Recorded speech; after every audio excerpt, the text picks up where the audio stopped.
We are in the New World headquarters in Dearborn. This is the heart and soul of the Dearborn Campus Transformation Plan. We started designing this building in 2019 and began construction almost 4 years ago. The building itself is pretty big. It's 2 million square feet.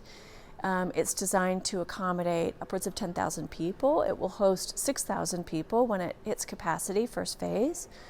But it really houses our unique program, which is the studios, 6 of them, our new showroom, workplace, but also a food hall that runs end to end of the building, where we welcome all of our Ford employees, no matter where they're from, to come join us here. The showroom is the crown jewel of this new project.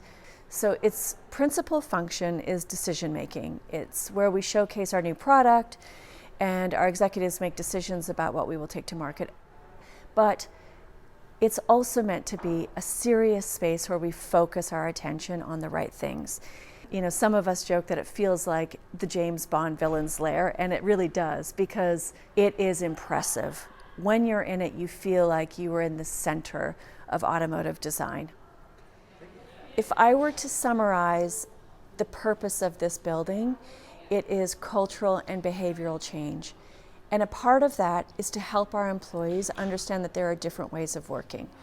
Of course, we want to work with our colleagues and be more collaborative, but work doesn't just occur at a desk anymore. Work also occurs in conference rooms and out in the open and, you know, in the good months outdoors where it's bright and sunny.